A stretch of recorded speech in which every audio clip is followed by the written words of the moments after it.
Assalamualaikum everyone, welcome back to my channel. I hope all of you will be doing great, but as you can see I'm not doing great. मेरे साथ ये हो गया था तो ये वो चीज़ें मतलब मैं अब हंस रही हूँ, लेकिन अब हंस रही हूँ तो मतलब अभी 5 दिन पुरानी चोट हो गई है ना, तो वो जब वक्त गुजरता है, वक्त के साथ जख्म भरते हैं तो फिर दर्द भी कम हो जाता है, टाइम हील कर देता है ना हर चीज़ को। तो बस फिर मेरे साथ भी वही हुआ और मुझे अब हंसी आ रही है मुझे अपनी सिचुएशन पर।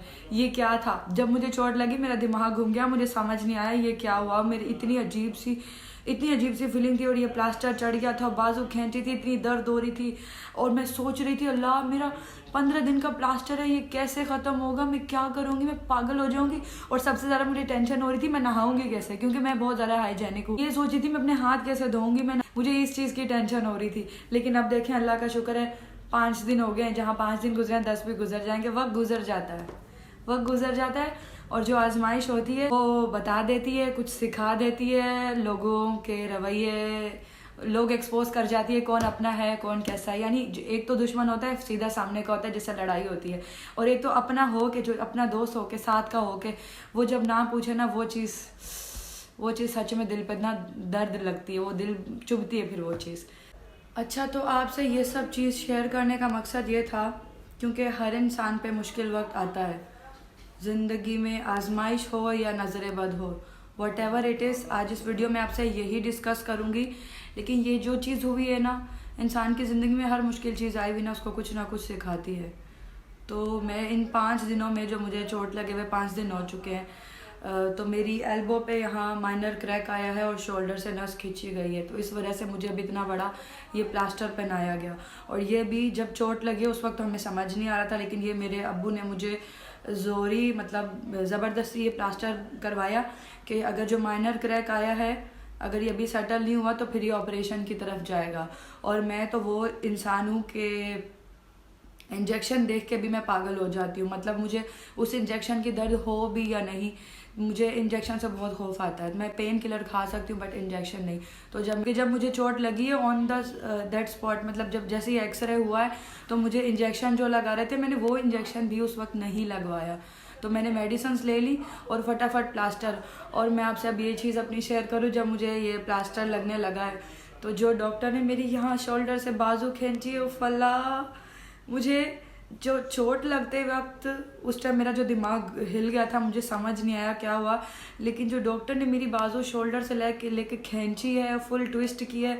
मतलब ऐसी एग्जांपल मैं दूं, जब गिले कपड़े धुलते हैं और गीले कपड़ों को हम लोग ऐसे निचोड़ते, स्विच करते हैं पानी निकालने के लिए ना, मतलब फुल निचोड़ लिया है। इस तरह से मेरी डॉक्टर ने बाजू खींची है, शोल्डर से यहाँ से इधर से मरोड़ के, मतलब फुल ट्विस्ट की है। आंसू आ गए थे मेरे, लिटरली आंसू आ गए थे। वो इतनी पेनफुल वाली सिचुएशन थी।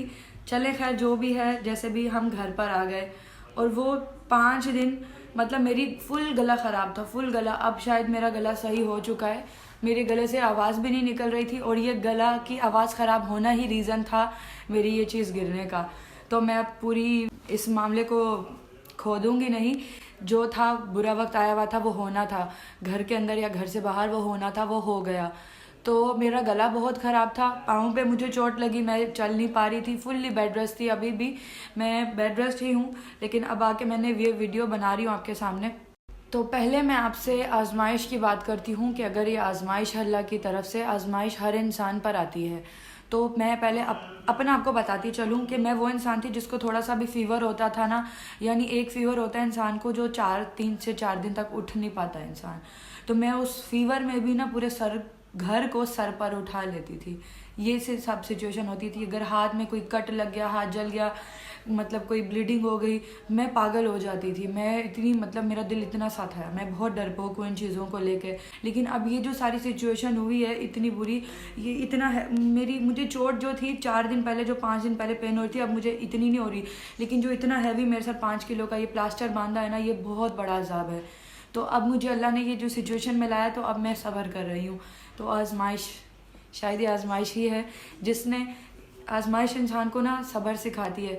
मैं ऐसे फ़लसफ़ा नहीं झाड़ी क्योंकि शायद कुछ लोग हैं मुझसे अग्री नहीं करेंगे, जो लोग इन सिचुएशन से गुजर के आ चुके हैं, मुझे देखने वाले वो चीज़ अग्री करेंगे, लेकिन शायद अगर कोई मुझसे छोटा मुझे देख रहा है वो उस चीज़ को अग्री नहीं करेगा, क्योंकि वक्त हालात इंसान को जैसे बड़ा होता जाता है ये सब चीज़ें सिखाती हैं।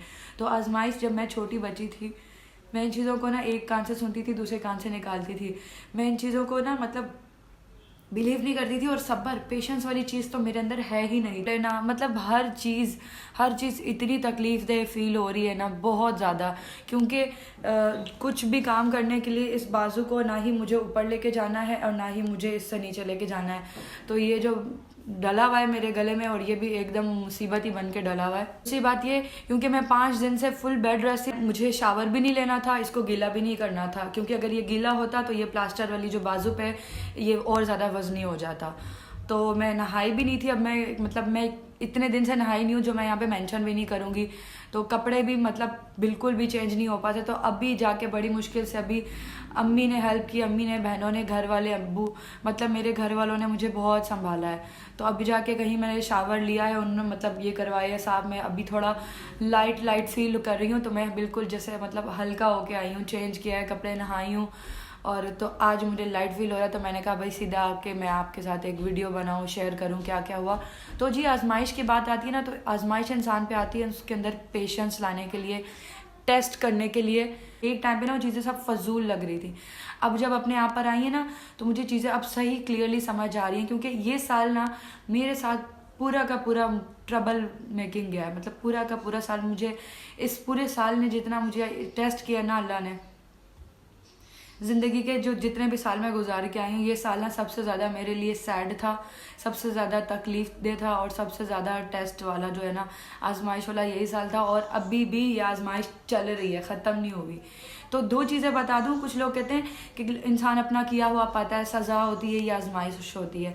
अगर इंसान के पास, मैं कहती हूँ, अगर तकलीफ़ आई है ना, मुश्किल वक्त आया, और अगर उस मुश्किल वक्त के बाद अगर आप अल्लाह से जुड़ गए तो वो आपकी आजमाइश है, और अगर उस मुश्किल वक्त के बाद आप अल्लाह से दूर हो गए तो वो आपकी सज़ा है। तो मैं तो अल्लाह से दूर नहीं हुई, मैं तो अल्लाह के और करीब हो गई हूँ।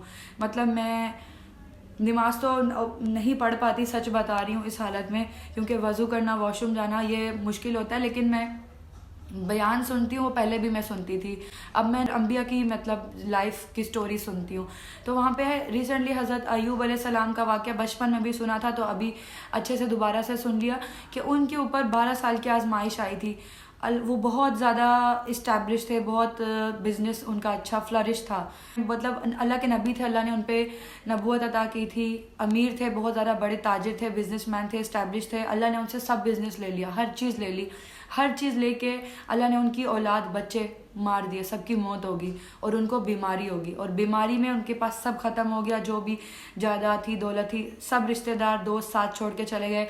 जो उनको बीमारी लगी, आसपास के लोग समझने लग गए थे कि इनको कोई फैलने वाली या कूड़ का इस तरह से मर्ज ना हो जो हमें भी लग जाए। तो इस वजह से उनके लोग भी दूर हो गए। तो मुझे आजमाइश में तो सिर्फ मुझे 12 साल हुआ है। कहीं किसी कहावत में है कि 12 साल, किसी में 18 साल का मेंशन करते हैं, तो अगर वो उस चीज़ पे मैं नहीं जा रही हूँ, लेकिन 12 साल का लंबा अरसा था आजमाइश का। फिर उन्होंने अल्लाह से दुआ की, तो अल्लाह ने उनकी दुआ कबूल की। तो फिर उनकी वो बीमारी का जो चश्मा फूटा था, तो वो उन्होंने नहाए तो उनकी बीमारी ख़त्म हो गई, पिया तो अंदर से वो फिर से बूढ़े से जवान हो गए। फिर अल्लाह ने उनको औलाद दी, और वही दौलत जो उनसे ले ली थी।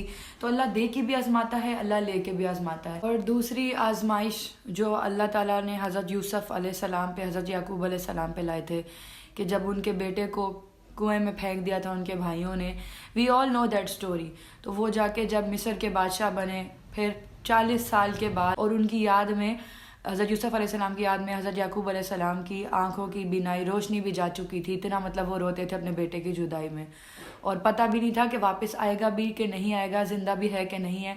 फिर 40 साल बाद जब अल्लाह ने उस बेटे को बाप से मिलाया, और हज़रत याकूब अलैहिस्सलाम को दोबारा आंखों की रोशनी वापस आ चुकी थी। तो मतलब ये 40 साल का अरसा, मतलब हमारे नबियों पे उस ज़माने में, मैं कहती हूँ, कितनी ज़्यादा आजमाइशें थी, कितनी मतलब उनकी उस वक्त ज़िंदगियाँ भी ज़्यादा होती थी, और उनकी आजमाइशें भी ज़्यादा होती थी। और हम लोग, मैं कहते हैं कि अल्लाह ने ये हो गया, मेरे साथ क्यों हुआ, वो हुआ तो मेरे साथ क्यों हुआ, मैं ही क्यों, पहले मैं भी ऐसी ही थी। तो अब ये वाला साल मेरा थ्रू आउट जो इतना ख़राब गया, लेकिन उसके बाद मेरे साथ ये चीज़ हुई है और मुझे अंदाज़ा भी नहीं था कि ये इस तरह से होना है। यानी जब मैं गिरी थी स्लिप होकर सीढ़ियों पर, मुझे नहीं अंदाज़ा था कि वापस आने पर कि मेरे गले में इस तरह से ये प्लास्टर होगा। और ये ऑल्दो इट्स वेरी हैवी और मुझे बहुत इरिटेशन हो रही है।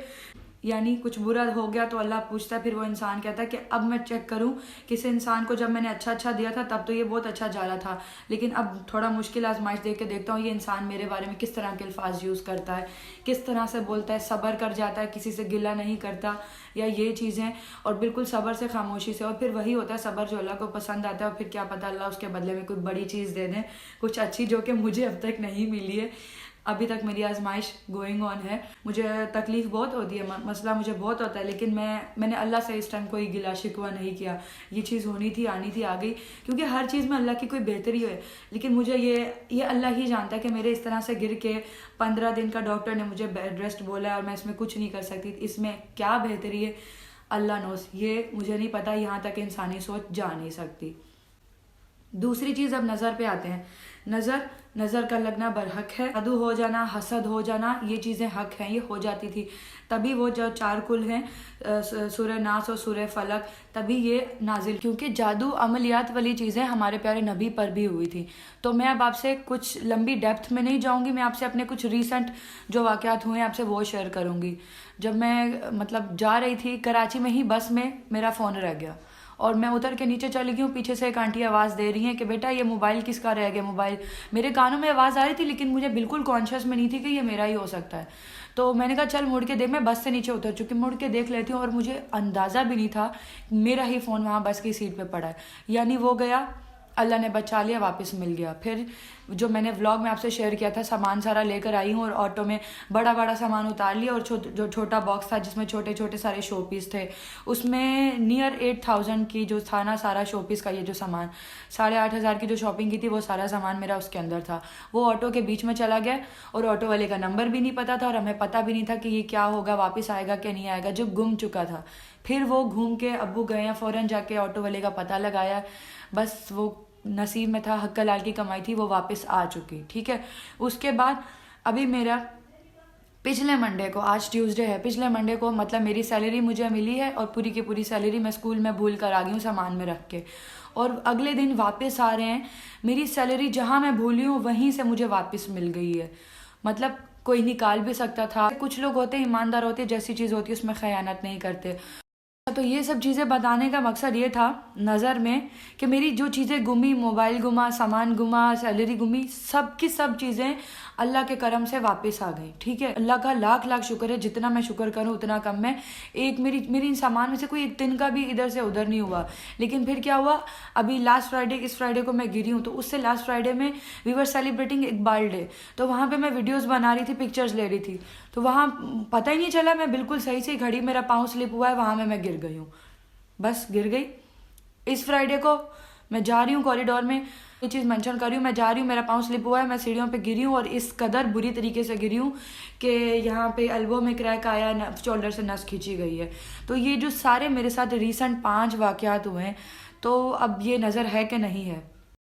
और अगर किसी को आपसे हसद होता है ना, या नज़र होती है, उसकी भी कुछ कंडीशंस होती हैं कि अगर एक इंसान आपको देख रहा है, मतलब हर किसी के देखने से ना, आंखों से ना एक एनर्जी निकलती है। तो किसी ने आपको देखा, वो एनर्जी पॉजिटिव है या नेगेटिव है, मतलब जैसी वाइब होगी, और वो आप तक जैसे पहुंचती है वो वाली नज़र, वो आपके सर में ना वो जाके फैलती है। सही होगी तो कुछ नहीं होगा, लेकिन अगर एकदम आपके दिमाग में जाके आपको डिस्टर्ब करने लग जाए ना, वो होती है नज़र लग जाती है, ये होती है नज़र। ठीक है, फॉर एग्जाम्पल अगर आपको किसी ने देखा, जो देख रहा है उसको आपको देख के दिल में कुछ अच्छी फीलिंग नहीं आई, ठीक है, वो नज़र होती है, वो हसद होता है। और अगर कोई आपको देख रहा है, माशाल्लाह कुछ चीज़ें ऐसी होती हैं जिसे हम देख के हमारा दिल खुश हो जाता है। लाइक मैं अगर किसी को देख रही हूँ या कोई मुझे देख रहा है, देख के दिल खुश हो जाता है, अल्लाह कितना प्यारा लग रहा है, प्यारा।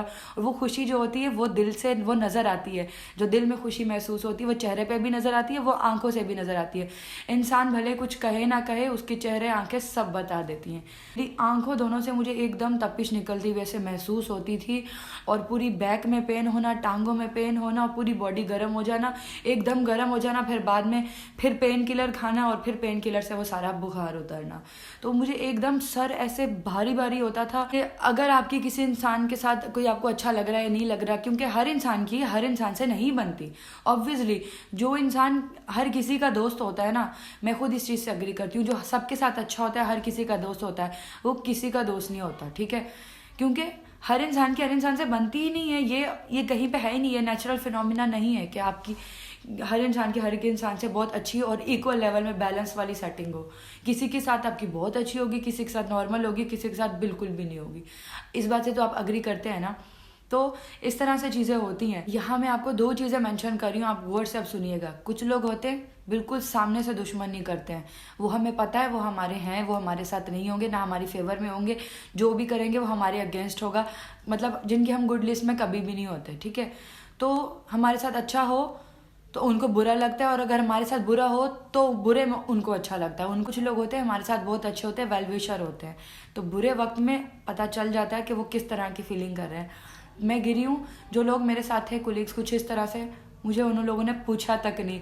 तो ये जो बुरा वक्त होता है ना, ये इंसान को एक्सपोज कर देता है कि कौन उसके साथ कितना वेल विशर है। अच्छा, हसद होती है या नज़र होती है, जो भी है ना, उसकी भी एक क्लियर कट चीज़ ये होती है कि आपको हमेशा आपके सेम एज लेवल वालों की होती है, यानी जिनके आप कोलीग्स हैं, जो आपके साथ हैं वर्क प्लेस में, ऑफिस में या कहीं पे भी, मतलब इन शॉर्ट जो आपके कंपटीशन में, आपके मुकाबले में होते हैं। जो आपसे बड़े हैं या जो आपसे छोटे हैं, उनकी नज़र नहीं लगती। व्हाट आई फेल्ट, जो जिनके साथ आप होते हैं ना मुकाबले में, नज़रें उनकी ही लगती हैं। अब ये नज़र थी, आजमाइश थी, और नज़र भी है। तो मैं आपको अपनी सिर्फ एक बाजू के फ्रैक्चर को लेके मैं आपको ये चीज़ें नहीं बता रही, मतलब जो लास्ट वीक भी जुम्मे के दिन मैं गिरी हूँ और इस जुम्मे को मैं गिरी हूँ, फिर मेरी 1 चीज़ घूमी, 2 चीज़ घूमी, 3 चीज़, लेकिन अल्लाह ने मुझे हर हाल में बचा लिया।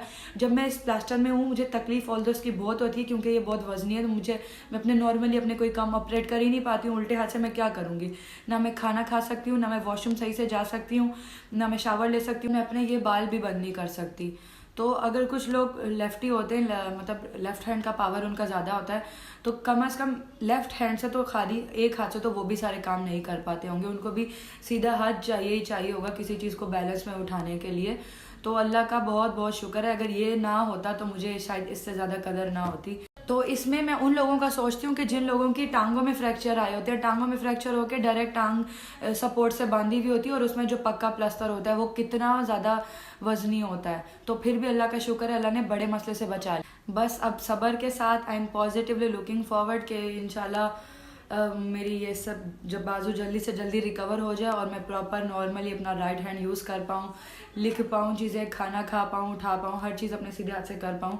और thank you so much to all दोस्त जिन्होंने मुझे मैसेजेस किए हुए थे, जिन्होंने मेरे तबीयत का पूछा हुआ था, क्योंकि राइट हैंड में अब मेरी चोट लगी है। अब आप देख लें, ये इस तरह से मैं ये इसको बिल्कुल मूव नहीं कर सकती, ना मैं इसको ऊपर लेके जा सकती हूँ, ना नीचे कर सकती हूँ। और आज रात गलती से मैं अपनी राइट हैंड मतलब सीधी डायरेक्शन पे सो गई थी, तो उस पर भी दबाव नहीं आना चाहिए था, मुझे पता ही नहीं चला था। तो ये चीज़ से भी मुझे बचाना है, क्योंकि अब ये जब ये ताज़ा लगा था ना प्लास्टर, ये गीला था, तो मुझे इतना फील नहीं होता, क्योंकि मेरी जो कोहनी है ना, मेरी मतलब बॉडी में हड्डियाँ, मेरी ज़्यादा गोश्त नहीं है, तो जो हड्डियाँ निकली हुई है ना, उससे अब ये जो प्लास्टर पक्का हो चुका है ना, तो वो मुझे कोहनी पे बहुत ज़्यादा चुभता है। और ये सारा दिन मतलब 5 दिन से बिल्कुल इस डायरेक्शन में, इस वजह से मुझे यहाँ शोल्डर में मतलब थकावट होती है। तो इस तरह से कभी कभी मैं इस तरह से एक्सरसाइज कर लेती हूँ, लेकिन मुझे ज़्यादा इधर घुमाना भी नहीं है, तो मैं मोबाइल वगैरह कुछ चीज़ यूज़ ही नहीं कर सकती। तो उन सब का थैंक्स, जिनको मैंने थैंक्स बोल दिया और जिनको मैं नहीं बोल पाई, मुझे अच्छा लगा कि लोगों ने मुझे याद रखा, कंसिडरेट रखा। और please remember me in your prayers, मुझे अपनी दुआओं में याद रखिएगा कि मैं ये बिल्कुल पहले जैसे बाजू मेरी ठीक हो जाए, जैसे कुछ था ही नहीं। क्योंकि अगर कोई भी जिसके साथ ऐसा मसला होता है, अगर वो फोर्स वगैरह में जाए तो वो तो फिज़िकली अनफिट हो जाएगा। बस ये जर्नी थी, ये मेरे 5 दिन की जो मेरे साथ हुआ था, तो मैंने आप लोगों से ये चीज़ें शेयर की। अच्छा, तो जो लोग मुझे सपोर्ट करते हैं उनसे वाकई में इस बार रिक्वेस्ट है कि मुझे दुआओं में याद रखें, मेरे लिए ज़्यादा से ज़्यादा दुआ करें कि ये पहले जैसी ठीक हो जाए। और हेटर्स जो भी है ना, मतलब वैसे तो उनको मैं पसंद नहीं हूँ, डिसलाइक कर देते हैं वीडियोस वगैरह, लेकिन फिर भी चढ़ के वीडियोस देख रहे होते हैं, स्टोरियाँ तब भी वो लोग देख रहे होते हैं। तो जो हेटर्स से है रिक्वेस्ट कि भाई बहुत नज़रें लगा ली, अब नज़रें लगाना बंद कर दो। मैं भी इंसान हूँ, थोड़ी ह्यूमैनिटी सब में होनी चाहिए। और मैंने आप मतलब किसी का लेके थोड़ी खा रहे हैं, किसी से कुछ छीन के थोड़ी मैं खा रही हूँ। तो मिलती हूँ आप लोगों से अगले व्लॉग में, तब तक के लिए अल्लाह हाफिज।